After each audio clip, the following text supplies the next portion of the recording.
been a while now for a big video.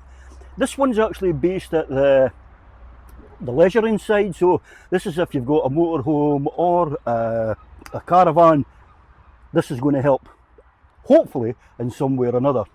But the reason I've started off outside here is to show you something for a kick-off. Not the plants, the solar charge controller. So, now that autumn's totally kicked in here and we're heading into winter in Scotland, goodbye solar power. We are wasting our time here on solar, okay? But to a certain extent we can still draw something out of solar, and that is, as you can see here, okay, I'm pulling, it's only 1.8 watts, okay, but it's enough to keep this battery topped up. So as you can safely see there, I'll bring it in, 12.9 volts. I hope with the camera at the right side. I'll do that again.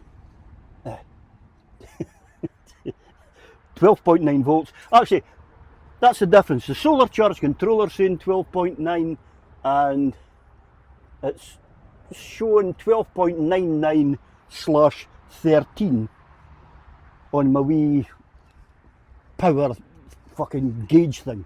Okay, so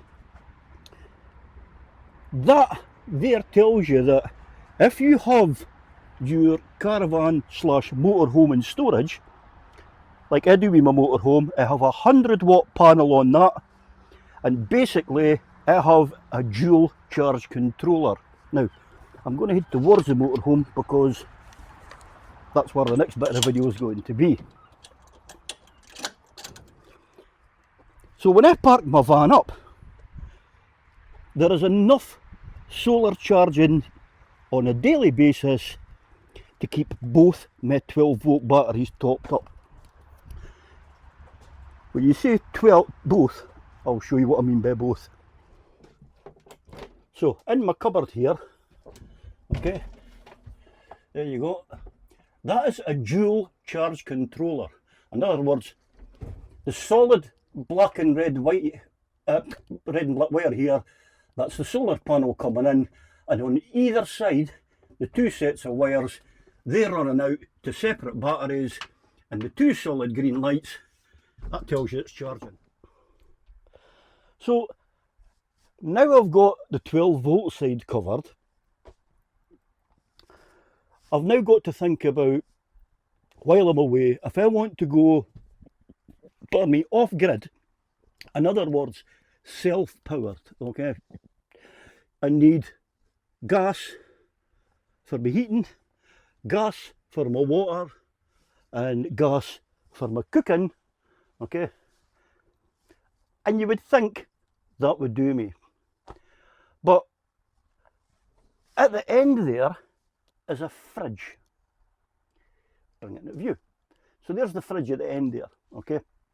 Now, I've used the fridge on gas and I'm very, very excited about it. But I would like to use my electric in here in a way off grid, because I've got plenty 240-volt things.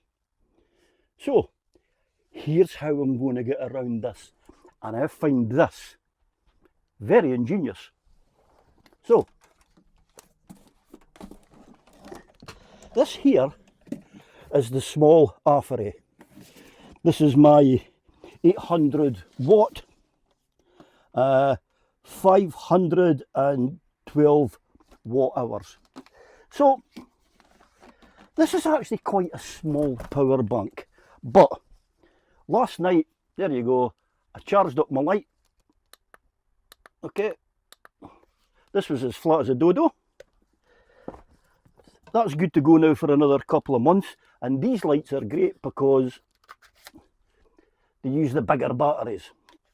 So unlike your AA's or AAA's, these things are rechargeable, and honestly, the amount of power you get in this wee handle here, so when you're going out and about in the dark, you can see no problem. I keep a couple of them in here just in case one goes flat or there's 2 areas I want to look at, so I can leave one on the ground. Blah, blah, blah. Okay, so it shows you that these wee power banks are great. But at 512 watt hours and 800 watts, it's no use for here in my motorhome. And the reason is, for instance, my kettle is 2 kilowatts, okay? So in other words, that won't even boil my kettle, so I would have to use the gas. So I bought the bigger AFRY, the P210, I've done a video onto that, and I got the 7-year warranty and I was very excited, but alas, and after 3 weeks, it blew up. Simple as that. And here's where my problem started. My problem was I had to send it back. Now I thought it was quite a simple thing by just getting in touch with them and they would send a courier up and pick it up because it's a heavy thing, or I could take it to Amazon, or I'd be able to do something UK based. It turns out that AFRY, and maybe not just AFRY, a lot of them could be the same, it's China based. And because it's China based, you don't even have a phone call with them. So I had to do a lot of donkey work with emails. And when I told them, I didn't feel secure with this because I plugged into electric, and I wish I was actually filming it at the time when I was doing this. Maybe you should have done actually. The thing just blew right up. It just come right out the side, the sparks. And I thought, oh, automatically killed the power, unplugged it, and I took that thing outside because, well, I'm not an expert when it comes to battery power stuff. Even life PO4 batteries that you can drain and give longevity, if this thing exploded on me, this could have caused a lot of damage. So let's move forward. That's been away. I've got my money back, and I've now ordered another set, which I'm going to do in another video, okay? Because at least I can show you what I'm going to do with this one. I can't power a kettle, but I can power a light. So here's what I'm hoping to do. Oh, right. Now, one of my viewers is actually a very close friend of mine. So, hello Chutney Weasel if you're watching. Now, I'm going to plug this light in to the side here to show you, first of all, that it works. Okay, but here's the problem. The plug, when I go into that, because of that, look.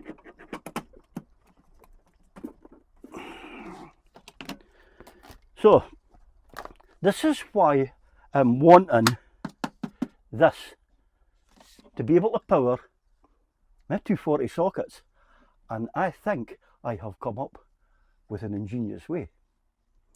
Let's go outside. This is exciting, honest right now. So if you look at this meter here, okay, check it out. It's showing what? Just below the 13 volts, okay? Now this is important because I need you to see that for what I'm about to do next. So I'm sitting on my auxiliary battery. So in other words, I'm powering all the 12 volt system for the auxiliary battery, okay? Come on outside. Now, you know your cable that goes into here, right? That's one of these 240 extensions with a plug onto it. So I've plugged that. It's just, this is temporary. I've plugged all that into an extension and it's come down into my box. Okay. Right, here's where the magic begins. So as you can see, nothing is currently happening. Alright. So on the side bit here, I have to power it up. So I push the power button. It now tells me it's on 240 volts. And watch this figure here right away shoot up. The reason that's important is, when I'm on electric, I actually have there's a battery charger built in to this leisure battery. Okay. So currently just now there is no input. I'll get to that one in a minute. Okay, so let's go back inside now into the van and let's see how this is doing. Look at that, it's up near the 14. Now, the reason why that's so important is because I run a diesel heater in here, right? But on the leisure battery, sometimes there's not enough power in there. But watch this. So, now actually, I've just installed a new one, okay? And here's my wee button here. So I'll just push on, okay? And as you see there now, that's that running. So, if I had done that normally, that would have kicked off going insufficient power, right? I'd have got the, I think it's the EO2, what's the power in it? I've got the codes here actually. EO2 is voltage 2 hertz, no that. 6 is, fans open, 8. Case temperature. EO1, there you go. Fucking great. I went through every one bar that I needed.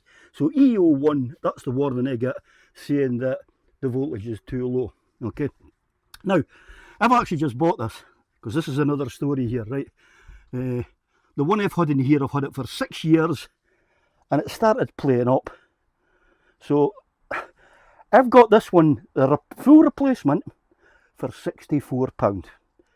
That's everything to change over, except the difference is now, this box, it works off an app on Bluetooth, and you do all your settings in there, and there's a cracking timer. But as you can see how far, so there's where the box is, like I'm right here, and there you go, away back there, that's where the button is. So that when I'm laying in my bed I can just fucking do that, because I'm lazy. Now, here's the pierce the resistance. Remember my wee light? Well, power on. Now this is 240 volts, okay? And on the switch here, okay, I'll try to get the bit in.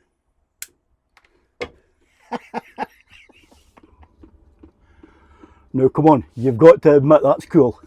So now, from a power bank, right, I have got 240 volts. So when I get my new power system, it's got over 3,000 watt hours. You heard that right. That's got 500.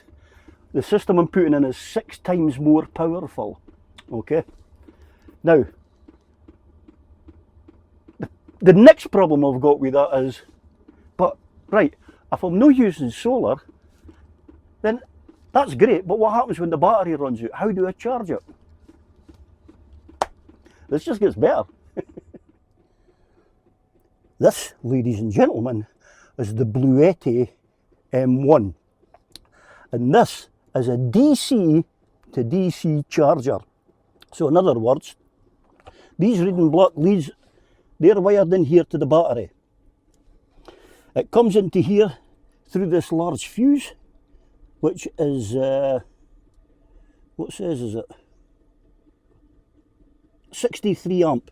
That's quite powerful, okay? And then this bit here, well, I've wired it up to an XT60 because the wee one outside, that's what that uses. Right, back to the heater, look, kicked in, still working, fuel's pumping, full power, and it's up to 16 degrees, 17 degrees. So there you go. Because I've got that working off the power pack, now, look, still on 240 volts, and come out to here, and let's see what we're looking at here. I'm now burning 114 watts, okay, so with this power pack sitting like this, I've got just 2 hours, okay, that's all I've got for using this, and hence the reason why I need the bigger battery. Right, back in the van. Excuse me. Look, light's still working on the 240.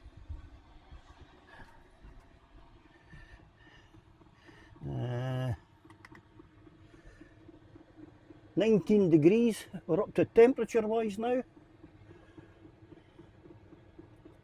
Panel is showing still over 13 degrees, and it's getting toasty in here and everything's hunky dory. Now, here's the next test.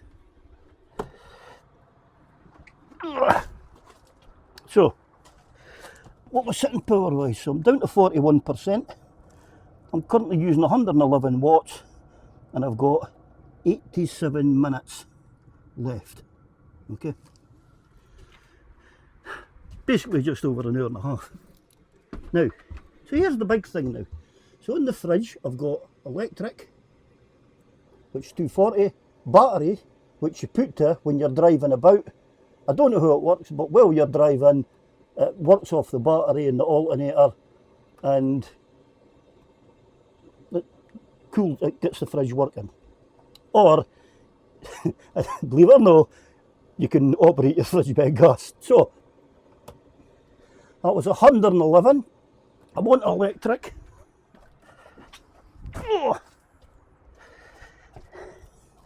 Look at that. So, it uses 112 watts. It's no far actually off the same power usage as what the battery charger uses. So, but look at the difference though. I went from an hour and a half to 46 minutes. Okay. Here's where the good bit comes in now. I'll wire it and come back to you. Right, that's all wired. Excuse me. But I'm going to get the switches off now. Now, the reason it's got the switches off is you kind of just cut the power to a diesel heater. If you do, you just choke it up, right? So, and what this is for is,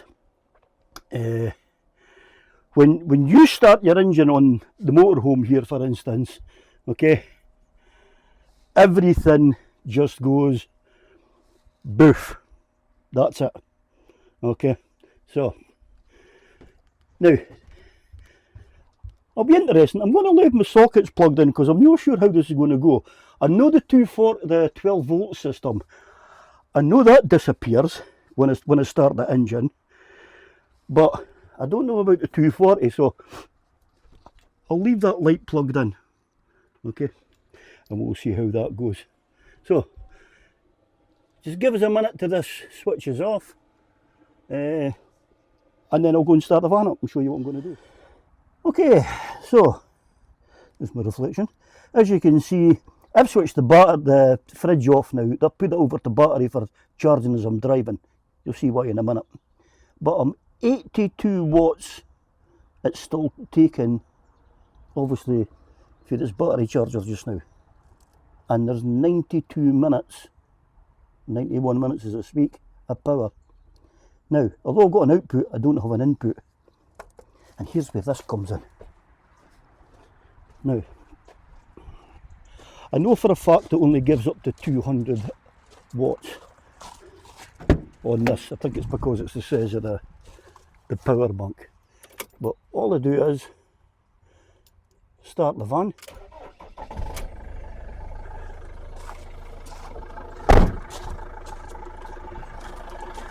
Okay. Now watch this.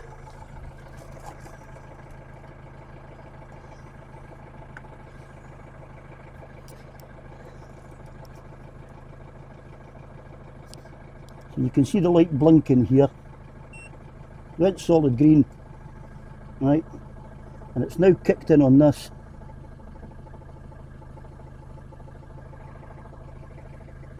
Look at that, 200 watts.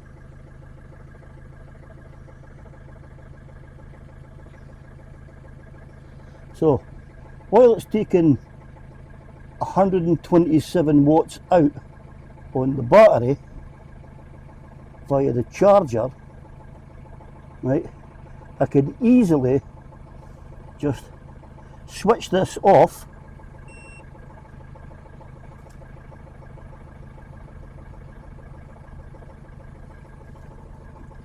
thought that was it switched off.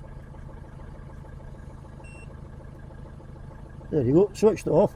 So now the alternator's charging that battery and the full 200 watts is going into this, and look, in 2 hours time this will be back up to 100%. So basically, as you're driving around, you're putting power into it. Now, actually, I'll put it back on again because I wanted to see if the socket still worked. And yes, they do. So, there you go.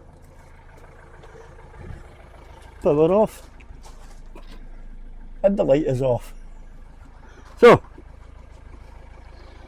that, my friends, is how you give yourself 240 volts in your motorhome or your caravan. So I hope that all made sense to you, but basically, in a nutshell, I will be fully compliant when I'm out and about in the van. So while I'm driving, I'll be charging my battery up, free. When I'm sitting out and about, I'll be cooking and, well, I'll still heat with my diesel, okay? So there's one large power output. But the power output to kickstart the diesel, sometimes there's not enough power in my battery. Now I've had that, and you're sitting there and it's cold and you want the heating on, and that one will kick in because there's not enough juice in the battery. As you can see, when it's connected to that, it keeps that battery fully topped up, and it works no problem whatsoever. And I'm not having to touch my vehicle battery, which means there's no any chance of flattening that battery, which means it'll always start all the time. Plus at the same time as well, I have the solar power as well, if there is any. That's topping it up. That box as well could also charge up via solar power as well. So in the summer months, perfect. But in the winter, if I run out of power, I've just got to go and drive someplace for an hour or two. And you're always out and about in your van. I am anyway. I don't believe in just parking up and spending a whole week sitting in a campsite. There's no fun in that. Get out, explore and see things. And while you're doing that, you've tanked up enough juice for to cover you for the next day. And the system I'm putting in, it'll even cover luxury goods like hair dryers and the wife's straighteners, a 2 kilowatt kettle, you know. So, although it doesn't sound much, but when you see the cost of gas and you see the cost of, well, even the cost of electric now, when you go on to a campsite, they're charging the 35 quid a night, okay? So you think about that, and in the winter, I'll guarantee you there'll be a lot of places I'll go up to 40 because I'll add an extra £5 in on the electric because you're sitting there on a hookup and the first thing you do is you put your electric heater in. Well, I don't need the electric heater because I've got gas or I've got diesel. I will use the diesel because that's cheaper to run. I can cook with my gas, so I've got diesel for my heat, gas for my cooking, and electricity for everything else. So the next one I will do though will show you the batteries that I've bought and the full install, because you know it works. I hope you've enjoyed this. Hit that like if you have. Please subscribe if you hadn't, because that way if you hit that notification bell you'll no miss this next video. And I can guarantee you this stuff's coming between the 18th and the 20th of November, and as soon as it comes in I'll be getting cracking on with it. And as well, I'll probably actually go I'll start doing things like getting the Blue AM1. I'll get that up wired in and sitting ready. So I've just got to plug it into the box. So thanks for watching. Thanks for the support. Until the next time, I'll say the